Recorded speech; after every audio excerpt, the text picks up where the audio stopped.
అబ్బో ఇక్కడ కేజీ చీరలు కొంటే అర కేజీ చీరలు ఫ్రీ అంట. మంగళ్య షాపింగ్ మాల్, కేజీల్లో సేల్, టన్నుల్లో ఆనందం.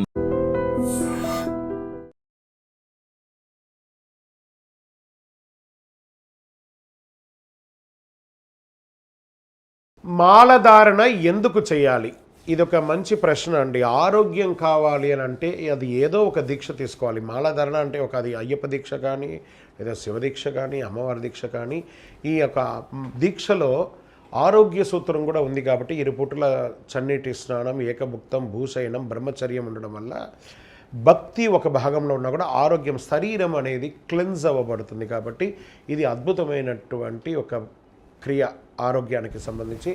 అందుకని దీక్ష తీసుకోవాలి. దీక్ష తీసుకోవడమే కాకుండా మన దైవంతో మమేకం అవుతున్నాం కాబట్టి అనుగ్రహం కూడా పొందుతున్నాం. ఇటు ఆరోగ్యం పొందుతున్నాం, ఇటు అనుగ్రహం కూడా పొందుతున్నాం. శరణమయ్యప్ప.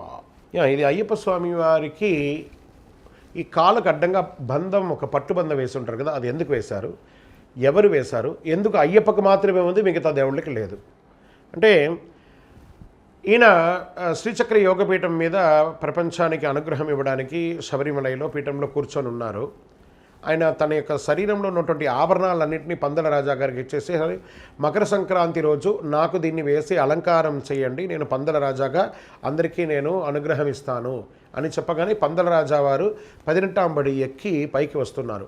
ఈయన పెంచిన తండ్రి కదా, తండ్రి వస్తూ ఉండగా, తండ్రి నిలబడుకొని ఉండగా కొడుకు కూర్చోవడం అది లెక్క కాదు కదా. అందుకని ఆ మణికంఠుడు కూడా లేచి నిలబడతారనమాట. అప్పుడు ఆ పందల రాజా వారు అంటారు, స్వామి నువ్వు లోకరక్షకుడివి, నువ్వు అలా లేచి నిలబడకూడదు అని చెప్పి తన పైన ఉన్నటువంటి అంగవస్త్రాన్ని తీసి స్వామివారి కాళ్ళకు పట్టుబంధంగా కడతారు. అప్పటి నుంచి ఏర్పడిందే పందల రాజా వారు కట్టిందే ఈ పట్టుబంధం. కాబట్టి ఇప్పటికీ స్వామివారికి దీంట్లో పట్టుబంధం అనేది అలా ఉంటుంది. శరణమయ్యప్ప. ఏమండి, మాల వేసిన తర్వాత మేము మాలలు, బట్టలు, ఈ పటాలన్నీ ఉంటాయి కదండి, దాన్ని ఏం చేయాలి? దీన్ని ఇంట్లో పెట్టుకోవచ్చా, మళ్ళీ వాడచ్చా, లేదా తీసుకుపోయి ఏదైనా గుళ్ళోనో దేవాలయంలోనో ఎక్కడ పడేయాలా? ఏమండి, మీరు తీసుకున్నటువంటి ఆ దీక్ష మాలలో మీరు చేసినటువంటి 48 రోజులు దీక్ష చేసినటువంటి ఫలితమంతా అందులో ఉంటుంది. ఎంతో పవర్ఫుల్ అనమాట అండి ఆ దీక్ష. దేవుడు మన ఇంట్లో అన్ని దేవుళ్ళు ఎలా ఉన్నాడో ఈ అయ్యప్ప కూడా అలాగే ఉంటాడు. ఈ బట్టలు ఉంటుంది చూసారా, చక్కగా ఉతికి బీరువాలో పెట్టండి, లేదా ఒక అట్టపెట్టిలో పెట్టి పైన అటక మీద పెట్టి మళ్ళీ సంవత్సరానికి వాడుకోండి, తప్పలేదు. ఈ మాలను ఒక మంచి బాక్స్లో వేసి దేవుడి గదిలో పెట్టేసేయండి. మళ్ళీ సంవత్సరం వచ్చి దాన్ని పాలిష్ చేసి చక్కగా వాడుకోండి. అందులోనే ఉంటుంది. ఇప్పుడు నా మాలలంతా ఉన్నాయి చూసారా, కొన్ని లక్ష నామస్మరణ ఇందులో కలిసి ఉంటుంది. నామస్మరణ పూజలంతా కూడా అందులో పడితే ఉంటుంది. కాబట్టి ఆ మాల వేసుకోవడం వల్ల మన యొక్క కర్మ వ్యాధులు అన్నీ కూడా తిరిగిపోతాయి. కొత్తగా చేయడంలో ఏం లాభం ఉంటుంది? దాంట్లో పవర్ ఎక్కడ ఉంటుంది? వాడిన వాటిని వాడుతూ ఉండగా, కానీ వాడిన దాన్ని ఇంకోసారి వాడేటప్పుడు టెక్నికల్గా ఏమన్నా తీగలు ఏమన్నా తెగిందా, బాగుందా, అవన్నీ చూసుకొని చక్కగా చేయించుకొని మళ్ళీ చేసుకుంటాయి. ఎన్ని సంవత్సరాలైనా పాత బట్టలు, పాత మాలలు అవన్నీ వాడవచ్చు, దోషం లేదు, వాడే తీరాలి. శరణమయ్యప్ప. ఇక్కడ వనదేవత, మనము స్వామి నేను మాల వేసుకొని దీక్ష తీసుకొని నేను నీ యొక్క శబరిమలకి వస్తున్నాను అని చెప్పి వనదేవత దగ్గర వచ్చి కొబ్బరికాయ కొట్టి వెళ్తారు. ఎందుకు వెళ్ళకూడదని అని వితండంకి వెళ్ళకుండా మనం కొట్టి వచ్చాం కాబట్టి, ఆ దేవత మీద నమ్మకంతో మనం వచ్చేసాం కాబట్టి గమ్యం మాత్రమే చేరాలి. కాబట్టి మళ్ళీ తిరిగి వెళ్ళకూడదు అని చెప్తూ ఉంటారు. కాబట్టి తిరిగి వెళ్ళకూడదు అంటుంటారు. అంతే. శరణమయ్యప్ప. ఇరుముడి కట్టే సమయంలో కొబ్బరికాయలోని నెయ్యి ఎందుకు పోయాలి? ఓ ప్లాస్టిక్ డబ్బాలో పెట్టి పంపించేయచ్చు కదా స్వామివారికి అంటే, ఇక్కడ ఉంది చూడండి, ఈ కొబ్బరికాయ అనేది వచ్చి దేహం, మన యొక్క భక్తి అనేది ఆత్మ. ఆ ఆత్మ అనే నెయ్యిని ఆ దేహంలో నింపుతాం. మళ్ళీ అక్కడ శబరిమలకి వెళ్ళి స్వామివారి ఆ కొబ్బరికాయ కొట్టిన తర్వాత ఆ నెయ్యిని తీసుకుపోయి ఆత్మను పరమాత్మలో కలిపేసి ఈ యొక్క దేహాన్ని కాష్టమిలో అక్కడ వేసేస్తాం, ఆ యొక్క అగ్నిగుండంలో వేసేస్తాం. ఈ కొబ్బరికాయలో వేయడం వల్ల అది ఎక్కడ తొలకకుండా ఉంటుంది. ఆ కొబ్బరికాయ ముక్కంటి ఉంది కాబట్టి శివుడు యొక్క రూపం, కాబట్టి శివశక్తి అందులో ఉంటుంది. కాబట్టి శివం తీసుకుపోయి అందులో నెయ్యిని నింపి తీసుకుపోయి అందులోనూ శివం, ఈ కొబ్బరికాయ వచ్చేసి ప్రకృతి సిద్ధంగా తయారైంది. స్వామివారికి చాలా ఇష్టమైనటువంటిది. ఆ ముక్కంటి వాడి యొక్క కొడుకు కాబట్టి ఆ కొబ్బరికాయలో నింపి నెయ్యి నింపడం అనేది జరుగుతుంది. శరణమయ్యప్ప. ఎరిమేలి అంటే ఏంటి?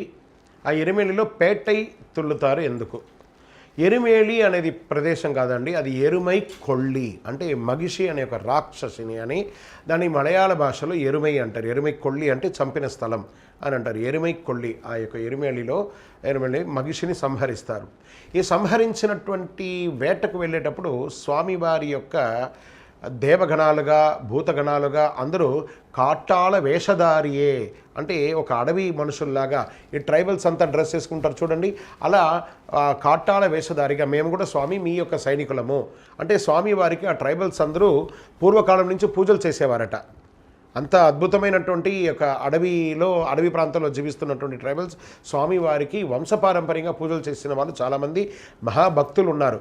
మేము వారికి సమానంగా వారిలాగా వేషం వేసుకొని స్వామి నిండే అగత్తుவோం, అయ్యప్పన్ నిండే అగత్తువం అంటే స్వామి నీలో ఉన్న నేను చంపుతాను, నాలో ఉన్న నేనుని నువ్వు చంపు అందే. అది కాలగర్భంలో స్వామి తిందగతోం అయ్యప్ప తిందగతోం అయింది. స్వామి నిండే అగత్తుவோం అయ్యప్పన్ నిండే అగత్తువం అనే శ్లోకాన్ని ఎరుమైకొల్లి అనే ఒక ప్రదేశంలో వేషాలు వేసుకుంటూ స్వామివారి యొక్క పరివార గణాలుగా ఉండడానికి పేరే ఎరిమేలి పేట్టైల్ శాస్తా అని చెప్పి స్వామివారు పెట్టారు. అక్కడ స్వామివారి విల్లు అంబు గద చేతిలో పెట్టుకొని మంచి మీసాలు పెట్టుకొని కిరాత శాస్త్రగా స్వామివారు ఉంటారు. ఆ ఎరిమెలిలో ఎలా ఉంటారంటే కోదండం సచరం భుజనే భుజగేంద్ర ఆభోగభాషావహన్ వామేణ ఛురికాం వివక్షదలనే భక్షేణ దక్షేణ చ కాంత్యా నిర్జిత క్రీడల్ కిరాతాకృతే పుత్రోస్మాగమగల్ప నిర్మలయ చ నిర్మాదు శర్మాని చమని చెప్పి కిరాత శాస్త్రగా స్వామివారు ఎరిమేలిలో పేట్టయిల్ శ్రీధర్మశాస్త్రగా కొలువై ఉన్నారు. శరణమయ్యప్ప.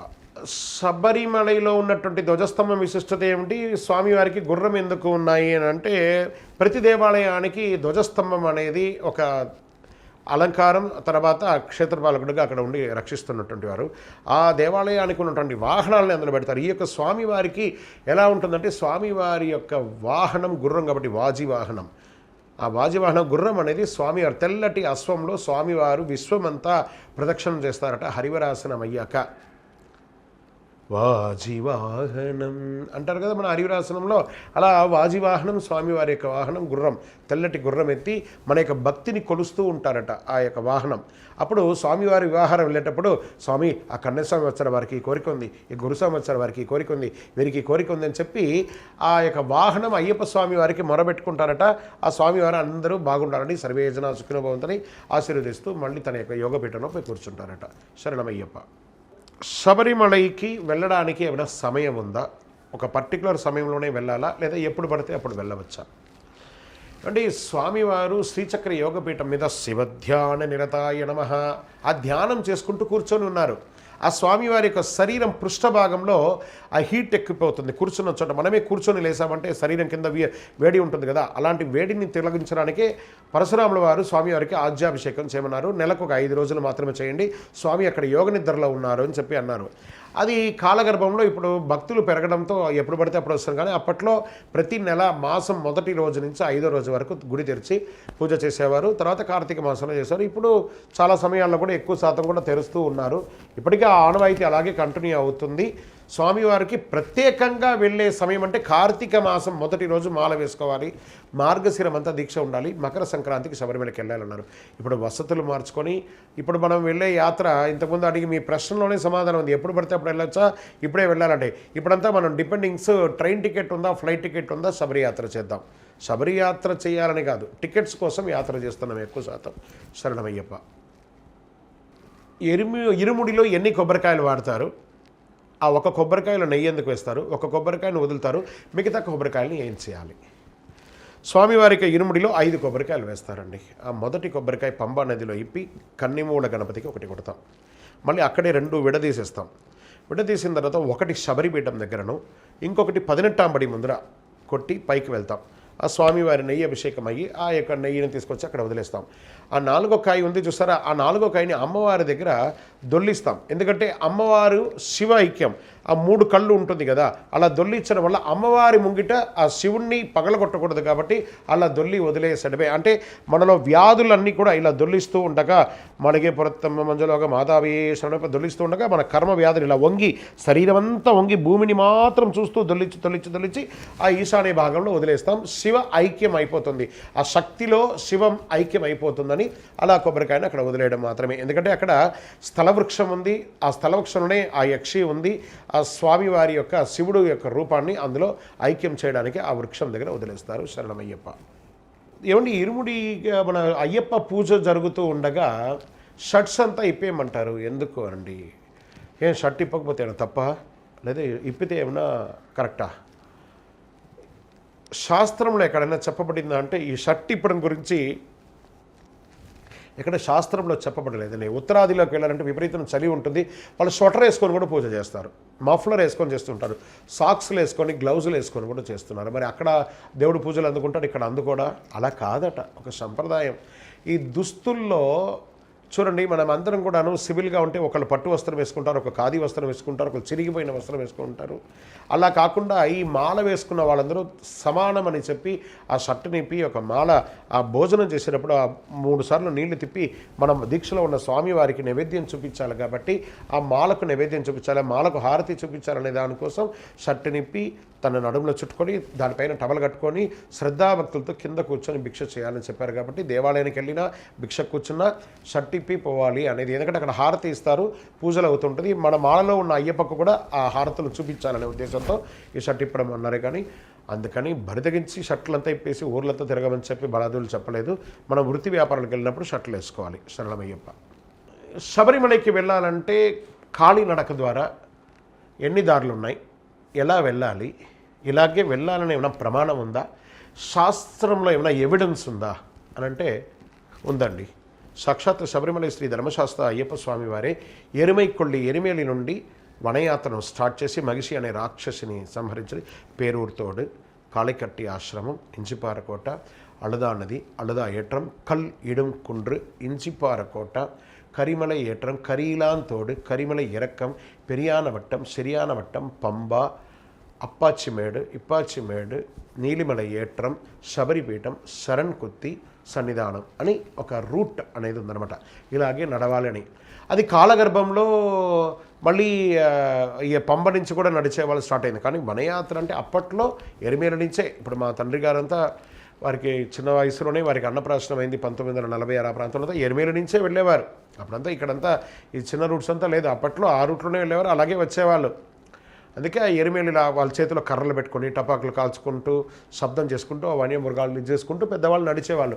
అందుకే ఇప్పటికీ శబరిమలలో కానీ ఎక్కడైనా వనయాత్రలు చూస్తే వెడి వడిబాడు అని చెప్పేసి టపాకులు అప్పుడప్పుడు కలుస్తుంటారు. ఆ శబ్దానికి ఆ యొక్క మృగాలంతా కాస్త దూరంగా పారిపోతాయి, ఎవరికి ఇబ్బంది పెట్టకూడదని. అలా వనంలో నడవడం సరే. ఎందుకు నడుస్తున్నాం ఈ వనయాత్రలు? ఇలాగే నడవాలని చెప్పాం కదా. మళ్ళీ ఇక్కడ ఇంకొక ఇది ఉంది. ఎందుకు వనయాత్ర చేయాలంటే మనము నిత్య జీవితంలో ఎన్నో పొల్యూషన్స్తో, వాహన పొల్యూషన్, తర్వాత సౌండ్ పొల్యూషన్, అన్ని పొల్యూషన్తో తిరుగుతున్నాం కదా. కొన్ని లక్షల కోట్ల వనమూలికలు ఆ వెస్టర్న్ ఘాట్లో ఉంటుంది. అక్కడ నడుస్తూ ఉండగా శ్వాస నిశ్వాస ద్వారా మన శరీరంలో ఉన్నటువంటి దుర్గంధపూరితమైనటువంటి ఆ యొక్క నీరంతా కూడాను చెమట రూపంలో బయటకు వచ్చి ఆ లోపల ఆక్సిజన్గా వెళ్ళి ఆ యొక్క వాల్వ్ సిస్టమ్ అంతా చక్కబడి ఆరోగ్యవంతులుగా ఉంటాం. కాబట్టి వనయాత్ర చేయాలన్నారు. ఎరిమేలు నుంచి సన్నిధానం వరకు చేయాలి. ఇది వరకు డిసెంబర్ 31 నుంచి 14వ తారీఖు వరకు ఉండేది. ఇప్పుడు గత సంవత్సరం నుండి నవంబర్ 16 నుండి జనవరి 15 వరకు వనయాత్ర పెట్టారు. కాబట్టి వనయాత్ర చేయండి, రోడ్డు యాత్ర చేయకండి. శరణమయ్యప్ప. 2 పూట్ల స్థిరస్థానం, శీతల స్నానం చేయాలంటే చేయాలి కదండి. ఉష్ణేన శీతలం. కాబట్టి ఆ 2 పూటల స్నానం చేయడం వల్ల శరీరంలో ఉన్నటువంటి ఉష్ణం అంతా దిగి ఆరోగ్యవంతులు అవుతాం. కాబట్టి 2 పూటల చన్నీటి స్నానం శిరస్సు మీద నుంచి స్నానం చేయాలి. శరణమయ్యప్ప. దీక్షలో బ్రహ్మచర్యానికి ఉన్నటువంటి ప్రాముఖ్యత ఎంత గొప్పది తెలుసా అండి. బ్రహ్మచర్య దీక్ష ఉన్న వాళ్ళందరూ కూడా చాలా చరిత్ర సృష్టించిన వాళ్ళుగానే ఉంటారు. ఎత్తుకోండి, వివేకానందులు ఎత్తుకోండి, ఒక ఉదాహరణకే చెప్పాం. ఎంతోమంది అలా మనకు లవింగ్గా ఎంతోమంది చాలామంది నడుస్తారా. మన ఆంజనేయ స్వామి, హనుమంతుడు, ఇలా బ్రహ్మచారి, నారదుడు బ్రహ్మచారి. బ్రహ్మచర్యం ఉండడం వల్ల యొక్క వైరాగ్యం పెరుగుతుంది, ఇంకా చిత్తశుద్ధి స్వామివారి మీద దైవభక్తి పెరుగుతుంది. కాబట్టి బ్రహ్మచర్యం చాలా విశేషం. శరణమయ్యప్ప. పడి పూజ అంటే ఏంటి, పడి పూజ ఎవరు చేయాలి, ఎలా జరిగింది, ఈ పడి పూజ ఎక్కడి నుంచి స్టార్ట్ అయింది, దీని విశిష్టత ఏంటి? పడికి శబరిమల అయ్యప్పకు మాత్రమే పడి పూజ జరుగుతుంది.